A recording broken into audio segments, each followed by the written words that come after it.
Madam మీరేం చెప్తారు? Madam ఇది చాలా సెన్సిటివ్ పాయింట్. గబుక్కుని ఏదో ఒకటి మాట్లాడేయాలంటే కూడా వాళ్ళకి సిగ్గు లేదేమో కానీ మనం ఆలోచించాల్సిన పరిస్థితి. ఇలాంటి కేసెస్ ఉంటాయా ఎక్కడైనా? అన్న చెల్లెళ్ళు ఇలా అయిపోయే వాళ్ళు అంటే ఉంటాయండి. యాక్చువల్గా కొన్ని రోజుల క్రితం, కొన్ని నెలల క్రితం అనుకుంటా, ఒక కన్సల్టేషన్ తీసుకున్నాను నేను. మన చట్టం కొన్ని రకాల రిలేషన్స్, కొన్ని రకాల బ్లడ్ రిలేషన్స్ మ్యారేజెస్ చేసుకోకూడదని చెప్పి చట్టంలో క్లియర్గా ఉంది. ఎందుకంటే దానివల్ల మిగతా చట్టాలు ఎఫెక్ట్ అవుతాయి. అది ప్రాపర్టీస్కి సంబంధించిన హిందూ సక్సెషన్ యాక్ట్ కానీ మిగతా ఏవన్నా కానీ ఒకదానికొకటి లింకప్ మన చట్టాలు. సో ఒక అందుకే కామన్ లా అనేది ఒకటి ఇంట్రొడ్యూస్ చేయాలని చెప్పి ప్రజెంట్ గవర్నమెంట్ ఆలోచిస్తుంది. ఇన్ కేస్ అన్ని రిలీజియన్స్కి కామన్ లా వస్తే ఇలాంటి మార్పులు కూడా చాలా జరగవచ్చు. ఏ బ్లడ్ రిలేషన్స్ అంటే కొన్ని ఇప్పుడు హిందూ మ్యారేజ్ యాక్ట్ తీసుకుంటే ఒక రకమైన అన్న చెల్లెళ్ళు వరుసలు అయ్యేవాళ్ళు పెళ్ళిళ్ళు చేసుకోకపోవడం ఇలా ఉంటుంది. అదే పాయింట్ వేరే రిలీజియన్లో కానీ వేరే సైడ్ అంటే మనం ఇప్పుడు సౌత్ సైడ్, నార్త్ సైడ్ తీసుకుంటే కొన్ని టైప్స్ ఆఫ్ రిలేషన్స్ మనం అసలు యాక్సెప్ట్ చెయ్యం, వాళ్ళు యాక్సెప్ట్ చేస్తారు. అంటే ఇప్పుడు మనం మేనరికం పెళ్ళిళ్ళు చేస్తాం, అవతల వైపు మేనరికం పెళ్ళిళ్ళు చేసుకోరు, అది చాలా తప్పు కింద కన్సిడర్ చేస్తారు. కొన్ని రిలీజియన్స్లో ఎట్లా అంటే కజిన్ సిస్టర్ అయ్యే వాళ్ళని మ్యారేజ్లు చేసుకుంటూ ఉంటారు. సో అవి క్వశ్చన్ పాయింట్అవుట్ చేశాడు కన్సల్టేషన్లో ఒక క్లయింట్. అబ్బాయి ఒక అమ్మాయిని లవ్ చేసేసాడు చాలా చాలా సీరియస్గా. తీరా సంబంధం ఇంట్లో వాళ్ళంతా చెప్పుకొని మాట్లాడుకునే టైంకి ఆ అమ్మాయి కొంచెం దూరంగా, అంటే సెకండ్ జనరేషన్ అనుకోండి, సిస్టర్ వరుస అవుతుంది.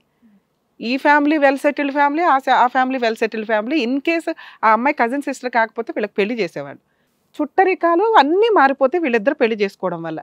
మేము ఈ సైడ్ కాకుండా ఆ రిలీజియన్లో అదే ఇండియాలో ఇంకొక సైడ్ పుట్టుంటే ఇది యాక్సెప్ట్ చేసే రిలేషన్ కదా, మేము ఎందుకు పెళ్లి చేసుకోకూడదు అనేది క్వశ్చన్ కింద అడిగితే కరెక్టే అని అనుకుంటాం కదా. అవును కరెక్టే, ఈ కండిషన్లో మనం ఇక్కడ ఉన్నాం, అక్కడ వేరే కంట్రీలో కానీ వేరే కానీ చూస్తే చేసేసుకోవచ్చు, ఎవరి దారిని వాళ్ళు ఉండొచ్చు అని. మన చట్టాలు కొన్ని ప్రొవైడ్ చేసి ఆ సమాజంలో మనం ఉండాలి అనుకుంటే ఆ చట్టాలను ఫాలో అవ్వాల్సిందే. నిజంగా మీరిద్దరూ ఎక్కడో వెళ్ళిపోయి అక్రమ సంబంధం పెట్టుకుని సీక్రెట్గా పెళ్లి చేసుకుని మేమిద్దరం భార్యాభర్తలుగా ఉంటాము అంటే మీ ఇద్దరు ఉంటారు. ఎవ్వరు, ఇందాక సార్ కూడా అన్నారు, మీరిద్దరు వెళ్ళి చేసుకుంటే ఎవడేం మాట్లాడలేమమ్మా, మాకు తెలియదు కూడా, మీరు వెళ్ళిపోతారు ఎక్కడికో వెళ్ళి పెళ్లి చేసుకుంటారు. కానీ రెండు కుటుంబాలు ఉండవు. సొసైటీ అనే దాంట్లో మీకు లైసెన్సే అవసరంలా, మీరు అక్రమ సంబంధం పెట్టుకుని తిరుగుతుంటే ఎవడు అడుగుతున్నారు మిమ్మల్ని? మీరు ఫిజికల్ రిలేషన్ పెట్టుకుంటే మీకు లైసెన్స్ కావాలి అంటే లైసెన్స్కి సంబంధించిన రూల్స్ ఫాలో అవ్వాలి. ఏం చెప్తుంది మీ చట్టం? ఫలానా వాళ్ళనే పెళ్లి చేసుకోవాలి, ఇంకా అంతే. లైసెన్స్ కావాలి, లైసెన్స్ ప్రకారమే పెళ్లి చేసుకోవాలి అన్నప్పుడు అంత క్వశ్చన్ చేసే రైట్స్ లేవు. అర్థమవుతుందా? సో ఇక్కడ అదే పాయింట్ నేను ఎగ్జాంపుల్గా మాట్లాడుతున్నా. కన్సల్టేషన్లో అబ్బాయికి ఎందుకు అంత కౌన్సిలింగ్ ఇచ్చానంటే, అరే బాబు మీ ఇంట్లో వాళ్ళు పెళ్లి చెయ్యం అన్నారు, మీ జాబ్ మిమ్మల్ని జమ్మన్నారు, మీరు వేరే చోటుకు వెళ్ళిపోయి మీరిద్దరు హ్యాపీగా ఉండండి, ఆ ధైర్యం ఎందుకు చేయరు? లేదంటే మా ఇంట్లో వాళ్ళు ఒప్పుకోవాలంటే వాళ్ళ ఇష్టాలు, మీరిద్దరూ అక్కడ 20 మంది. నెక్స్ట్ మీకు లైసెన్స్ కావాలంటే చట్టం ఒప్పుకోదు, చట్టం ఒప్పుకున్నప్పుడు మీకు లైసెన్స్ ఎందుకు? ఫ్రీగా ఉండమని చెప్తున్నాం కదా. సో ఇవన్నీ కావాలా వద్దా అంటే, కావాలి అనుకుంటే ఇప్పుడు మేము చెప్పే రూల్స్ ఫాలో అవ్వాలి నాన్న. మీ ఇద్దరికీ కూడా నేను చాలా హ్యాట్స్ ఆఫ్ చెప్తున్నా. చిన్న వయసులో ఉన్నా కానీ ఎంత ఫస్ట్ టైం మా ఎపిసోడ్స్లో క్యారెక్టర్తో వచ్చిన వాళ్ళు ఎవరన్నా కనిపిస్తే నువ్వు ఈ అమ్మాయి, అర్థమవుతుందా? మీ ప్రేమ నిజంగా పెద్ద పనిష్మెంట్ పడింది, ఎవరో పనిష్మెంట్ చేయలే, మీ పేరెంట్స్ పనిష్ చేశారు మీ ప్రేమని.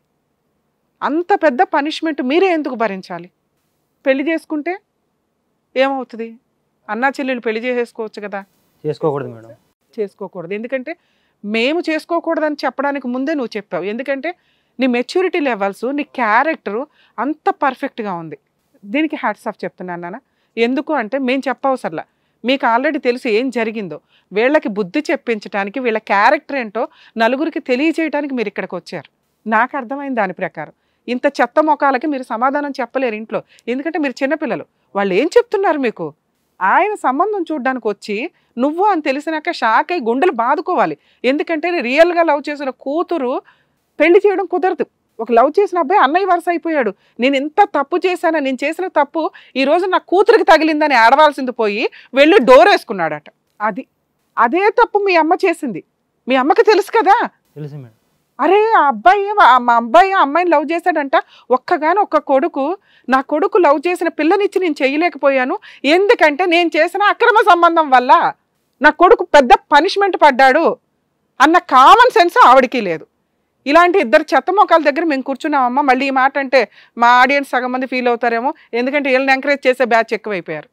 మేము క్వాలిటీగా కాస్త గట్టిగా బుద్ధి చెప్పి మంచిని ఇంక్రీజ్ చేద్దాము, సొసైటీలో అందరూ మంచిగా ఉండాలి, సమాజం ఎంత కుళ్ళిపోయి ఉందేంట్రా బాబు అని మేము బాధపడుతుంటే వీళ్ళని ఎంకరేజ్ చేసే బ్యాచ్లు కొంతమంది ఉంటారు. అక్రమ సంబంధం తప్ప సుప్రీంకోర్టు యాక్సెప్ట్ చేసింది. ఇప్పుడు ఏడవండి, ఎవరికి సమాధానం చెప్తారు? వీళ్ళిద్దరికి, ఇద్దరు కుర్రోళ్ళకి ఎవరు సమాధానం చెప్తారు? ఇంత పర్ఫెక్ట్గా ఉండడం వాళ్ళు చేసింది తప్ప వాళ్ళే ఏ ప్రెగ్నెన్సీ తీసుకుని వస్తే ఏం చేసేవాళ్ళం మేడం? ఈ తల్లిదండ్రులు ఏం సమాధానం చెప్పేవాళ్ళు? ఉరేసుకుని చచ్చేవాళ్ళు. ఏమో చచ్చేవాళ్ళం లేదు, వీళ్ళు దుకాణం పెట్టేవాళ్ళం. ఆ పిల్లలు చచ్చిపోయేవాళ్ళు. నిజంగా మీరు చావరు, మీకు సిగ్గులేదు, మీ ఇద్దరికి సిగ్గే లేదు. ఆ పిల్లలకి ఆ విషయం తెలిసిన రోజు చచ్చిపోయేవాళ్ళు తెలుసా? ఈ రోజు వాళ్ళు ఊపిరి పీల్చుకుంటున్నారంటే వాళ్ళ క్యారెక్టర్స్ వాళ్ళని బతికించిని. మీ పాపం కాదు, మీ పాపం వల్ల, మీ కడుపును పుట్టడం వల్ల వాళ్ళకి ఈ రోజున పెద్ద పనిష్మెంట్. లవ్ చేసిన ఒక బంగారు లాంటి పిల్లని వదులుకోవాల్సిన పరిస్థితి అతన్ని వదులుకోవాల్సిన పరిస్థితి అమ్మాయికి వచ్చింది. నాన్న మీ ఇద్దరికి, వీళ్ళిద్దరితో నేను మళ్ళీ మాట్లాడతా, మీ ఇద్దరికైతే నిజంగా మీ లవ్ చాలా చోట్ల మోసాలు జరుగుతున్నాయి, ఓడిపోతున్నారు. ఇంకొకళ్ళని గట్టిగా కొన్ని రోజులు మీరు కొంచెం కరెక్ట్గా ఆలోచించుకుంటే మీకే నవ్వు వస్తుంది. కొంచెం ఆలోచించుకోండి. లవ్ని కంటిన్యూ చేయడం అనేది ఒక ఫ్రెండ్షిప్ వరకు వెళ్ళొచ్చు. పెళ్లి దాకా అనేది నేను యాక్సెప్ట్ చేయట్లా. ఎందుకంటే ఇక్కడ ఏమి లీగల్ రిలేషన్ లేకపోయినా కానీ మానసికమైన రిలేషన్ మనకు తెలిసిపోతుంది కదా.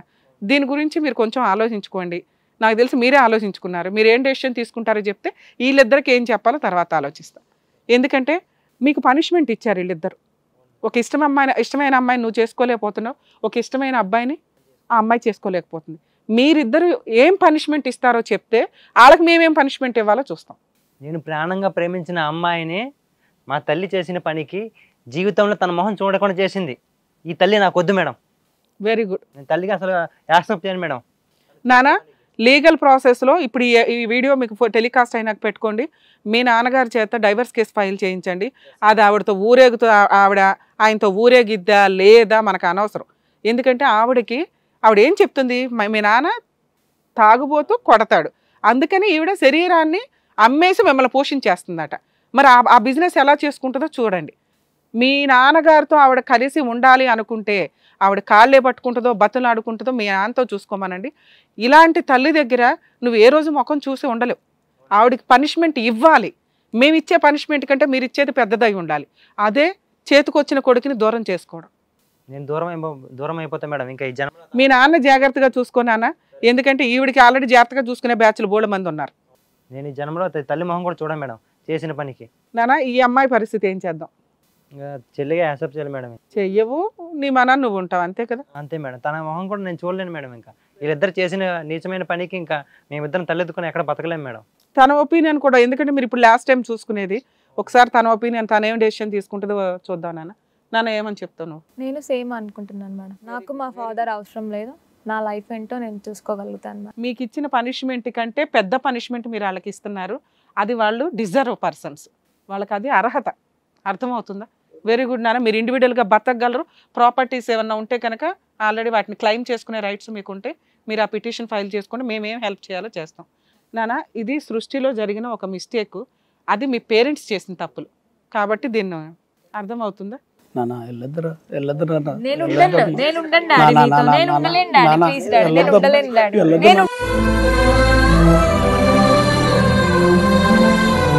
ప్రేమించిన అమ్మాయిని వదులుకుంటున్నాను. వద్దు, నువ్వు చేసిన నీచమైన పనికి.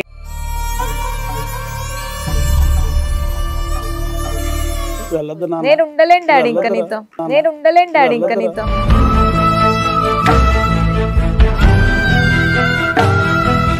మీకు పనిష్మెంట్ పడాలి. వెళ్ళదు నాన్న. ఆపకండి అమ్మా మీ జీవితాల్లో మీరు ఆపుకోలేదు, వాళ్ళు ఎందుకు ఆపుతారు? మీకు పనిష్మెంట్ పడాలి కదా, ఒళ్ళు కొవ్వెక్కి చేసినట్టుకి. ఈ పరిణామాలు ఇలా ఉంటాయని ముందే తెలియాలి. మీకు హక్కు లేదు, వాళ్ళని ఆపడానికి హక్కే లేదు మీకు. సార్ వీళ్ళు ఈ పనిష్మెంట్ కి డిజర్వ్ అండి. ఎందుకంటే మనం ఏమి చేయలేం. వీళ్ళు ఇలా ఇంట్లోకెళ్ళి కూడా మళ్ళీ ఇదే దుకాణం నడిపించుకుంటారు. వాళ్ళిద్దరు ప్రాబ్లమ్ సాల్వ్ చేసాం మనల్ని నమ్ముకొని వచ్చినందుకు. ఎందుకంటే వాళ్ళకు ఒక క్లారిటీ, ఇట్లాంటి వాళ్ళకి వాళ్ళ వయసులో వాళ్ళ బుద్ధి చెప్పలేరు. మనం అసలు వీళ్ళ గురించి మాట్లాడాను నేను దండగా. పిల్లల జీవితాలు నాశనం అయినాయి. ఒక్క కూతురు, ఒక్క కొడుకు. మీ కడుపును పుట్టడం వాళ్ళు చేసిన తప్పు.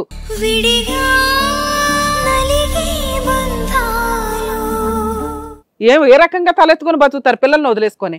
వేసుకోండి, వెళ్ళి డోర్లు వేసుకోండి. ఇప్పుడు వాళ్ళు కొవ్వెక్కి చేశారు కదా, మీ పిల్లల కోసం బతుకుతున్నారా, మీరు మీకోసం మీరు బతుకుతున్నారా? వాళ్ళే చీ అనిపోయారు మిమ్మల్ని. వాళ్ళు కూడా అన్యాయం అయిపోయారు పాపం.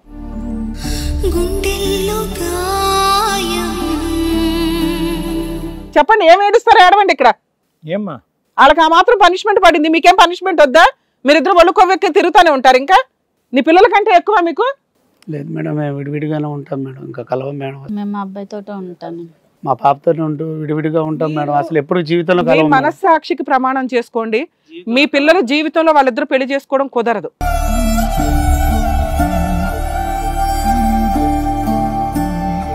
కాబట్టి మీకు మీరు పనిష్మెంట్ వేసుకోవాలంటే మీరిద్దరు కలవకండి దయచేసి. జీవితంలో కలవం. అది ఎంత పాపమో తెలుసా? మీరు రియల్ లవర్స్ ని విడగొట్టారు మీరు ఈ రోజున. ఏదో తెలిసి తెలియక తప్పు జరిగిపోయింది మేడం, కలవం మేడం, జీవితంలో కలవం మేడం. ఎప్పుడు మాట్లాడుకోము. మీకు ప్రామిస్ చేస్తున్నా మేడం, మీకు ప్రామిస్ చేస్తున్నా మేడం, ఇంకా జీవితంలో కలవం మేడం. లేదు సార్, పిల్లల భవిష్యత్తే కదా కావాలి. ఇంకా భవిష్యత్తు ఏమీ లేదమ్మా. నీ పిల్లోడిని ముఖం చూడ్డు, అయినా కూడా మీరు ఇంత కంటిన్యూ అవ్వకుండా ఉంటే మీ పిల్లోడికి పనిష్మెంట్ మీరు వేసారు కదా, మీకు మీరు పనిష్మెంట్ వేసుకోండి. లేదు మేడం, మాట్లాడను. పోండి. లేట్గా వచ్చింది రియలైజేషన్, ఎవడు కర్మకాడు ఏం చేయలేడు. పదండి. సార్, మీ పిల్లలకి మీరు పనిష్మెంట్ పెద్దది వేశారు, మీరు ఈ మాత్రం పనిష్మెంట్ వేసుకోవాలని నా ఉద్దేశం. మీకు తెలియక మిస్టేక్ చేసి ఉంటారేమో. ఇన్ కేసు వాళ్ళిద్దరూ లవ్ చేయకపోతే ఇది మీదేదో అక్రమ సంబంధంగా నడిచేది, బుద్ధి చెప్పేదో పంపించేవాళ్ళం. ఇప్పుడు ఆ సీన్ లేదు, వాళ్ళకి పనిష్మెంట్ పడింది కాబట్టి మీరు కూడా పనిష్మెంట్కి అర్హులు. మీరిద్దరూ విడిపోవడం చాలా పెద్ద పనిష్మెంట్ కింద మేము అనుకుంటున్నాం. మా పిల్లల జీవితం నాశనం అయిపోయింది మేడం. బతకండి సింగిల్ గా, ఎవరు బతుకులాడు. కలవం మేడం, లేదు జీవితంలో మేడం, కలవం. మాట్లాడుకోము మేడం. మీ మనస్సాక్షికి మీరు నమ్మే దేవుడికి ప్రమాణం చేసుకోండి, మేము అదే నమ్ముతాం, మాకు అవసరంలా. ముందే ప్రమాణం చేస్తున్నాం మేడం, అసలు కలవం మేడం, నిజం మేడం. బుద్ధి చెప్పే కెపాసిటీ చాలా పెద్ద పెద్ద వాళ్ళకి లేదు. ఎందుకంటే అన్ని బుద్ధులు తెలిసిన వాళ్ళు మీరు ఇంత బుద్ధి తక్కువ పని చేశారు కాబట్టి మీకు నిజంగా మేడం ప్రమాణాలు, మేడం మొక్కమే ప్రమాణం, మామే ప్రమాణం, ఈ ప్రమాణాలను తీసుకెళ్లి గట్టిపై పెట్టండి. మీ సావేదో మీరు సావండి, కానీ వెళ్ళండి వెళ్ళండి, వెళ్ళండి అమ్మా, వెళ్ళండి. మీ మనస్సాక్షి గురించి ఆలోచించుకోండి చాలు. Okay sir. నమస్కారం. అసలు ఏంటండి దరిద్రం, అసలు వీళ్ళ దానికి మీరు ఏం చెప్తారా అని చెప్పేసి అనుకున్నాను, కానీ పాపం వాళ్ళు. మేడం, పిల్లలకి పనిష్మెంట్ పడింది, వాళ్ళకి పనిష్మెంట్ పడాలి. వాళ్ళు కలుస్తారా లేదా అనేది పక్కన పెడితే వాళ్ళ మనస్సాక్షికి వదిలేసాం, ఇంకా దేవుడు చూసుకుంటాడు. అసలు మరి బయట ఇంత దారుణాలు, ఇంత దరిద్రాలు జరుగుతున్నాయి అబ్బా. అందుకే అంటారు పెళ్లి చేసుకునే ముందు అటు 7 తరాలు ఇటు 7 తరాలు చూసుకొని పెళ్లి చేసుకోవాలి. దాంతోపాటు అక్రమ సంబంధాలు పెట్టుకునేటప్పుడు 100 సార్లు ఆలోచించండి. మీ పిల్లల జీవితాలు కూడా నాశనం అవుతాయి ఒక్కోసారి కదా, రెగ్యులర్ గా నాశనం అవుతున్నాయి. ఒక్కొక్క టైప్ లో, ఇప్పుడు ఈ టైప్ లో నాశనం అయింది. బేసికల్ గా అది తప్పే. ఆ ఇష్టం లేకపోతే విడిపోయి వేరే వాళ్ళు సపరేట్ గా పెళ్లి చేసుకొని ఉంటే అది బెటర్. ఇలాంటి చేసే కన్నా ఇదిగోండి మీ వల్ల పక్కన వాళ్ళు కూడా నాశనం అయిపోతున్నారు. సో వాళ్ళకి మాత్రం కరెక్ట్ గా చెప్పారు. Thank you so much doctor గారు, thank you so much advocate madam.